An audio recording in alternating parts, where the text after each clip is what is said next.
دوای مردنی هاوسەری نەوشیروان مستەفا لە 17 مانگە و پەیامی سەرخۆشی بارزانی بۆ نەوشیروان مستەفا، جارێکی دیکە ناکۆکیەکانی هەرێمی کوردستانی لە ژێر توێژاڵێکی تەنکی پەیوەندیە کۆمەڵایەتیەکاندا هێور کردوتەوە کە ئێستا بەشی هەرە زۆری لای پارتی و گۆڕان کۆبۆتەوە. سوپاسنامەکەی نەوشیروان مستەفاش بۆ بارزانی لە پای سەرخۆشیەکەی هێندەی دیکە ناکۆکیەکانی کرد بە ژێرەوە. ئاڵوگۆڕی پرسەنامە و سەرخۆشی سەرکردەکان لە یەکتر لە گەرمەی ململانێ و ناکۆکیدا لە هەرێمی کوردستان مێژوویەکی دوور و درێژی نییە، بەڵکو بۆ دوای ڕاپەڕین دەگەڕێتەوە. ڕۆژی 6 دەی 1993 ڕوفاتی مستەفا بارزانی و ئیدریس بارزانی کوڕی لە مەرزی پێنجێنەوە گەڕێنرایانەوە هەرێمی کوردستان.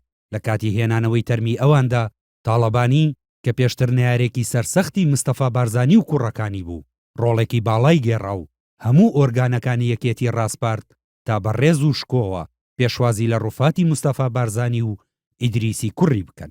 بۆ ئەو کاتە کە بەهۆی ئەنجامی یەکەم هەڵبژاردننی پەرلەمانی کوردستانەوە نێوانی بارزانی و تاڵەبانی بەرەو گرژی دەچوو، هێنانەوەی ڕوفاتی مستەفا بارزانی بۆ ماوەیەکی زۆر ململانێ و ناکۆکیەکانی کرد بە ژێر سۆز و عاتیفەی سەرکردە ناتەباکانەوە. بەڵام ئەم دەرفەتە ساڵێکی نەخایەن، ململانێ و ناکۆکیەکان جارێکی تر توند بوونەوە تا گەیشت بەوەی پشکۆی شەڕی ناوخۆ کە لە ساڵی 1970ەوە لە نێوان هێزە کوردیەکاندا خامۆش بوو جارێکی تر گەشایەوە.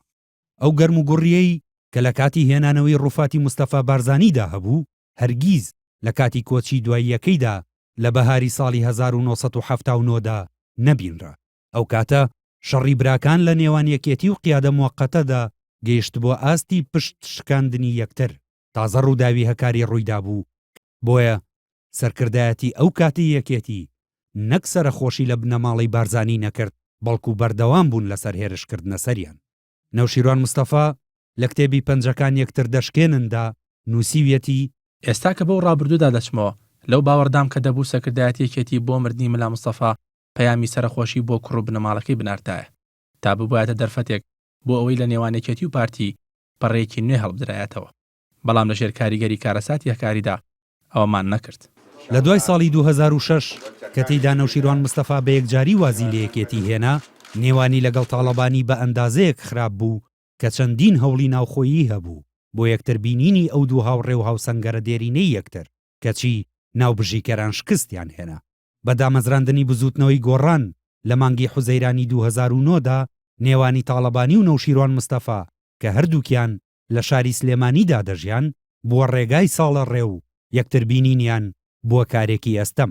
هەرچەندە ساڵی 2012 پێکەوە ڕێکەوتنی دەباشانیان کرد، بەڵام نێوانی ئەو دوانە هەر لە چوارچێوەی سیاسیدا بوو تا دوجار بە بڵاوکردنەوەی ئەم وێنەیە وا دەرکەوت کە هەموو ناکۆکی و ناتەباییەکان لە بیر کراون و بوون بە ژێرسۆزی دوو هاوڕێ کە ئێستا یەکێکیان نەخۆشی لە گۆڕەپانی سیاسی دووری خستۆتەوە.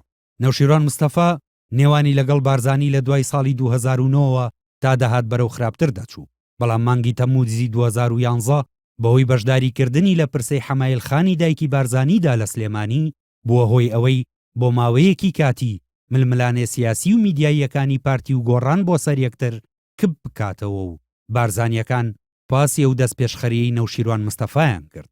ئەم دیاردەیە بۆ ڕۆژهەڵاتی کوردستانیش ڕاستە، لەوێش براکان پەنجەی یەکتریان شکاند و سەنگەریان لە یەکتر گرت. بەڵام کاتێ دکتۆر عەبدوڕەحمان قاسم لووی سکرتێری حیزبی دیموکرات لە ڤیەنا تیرۆر کرا، برا ناکۆکەکانی ڕۆژهەڵات بۆ ماوەیەک بوونە هاوخەمی یەکتر و وازیان لە یەکتر شکاندن هێنا. بەڵام هەموو ئەو هاوخەمی و سوپاسی یەکترکردنەی سەرکردە ناکۆکەکان لە کاتی مردنی کەسە نزیکەکانی یەکتردا تەنها وەکو حەبێکی ئازارشکێن بوون و هەرگیز نەبوونەتە هۆی کۆتایی هێنان بە نەخۆشیە درێژخایەنەکان.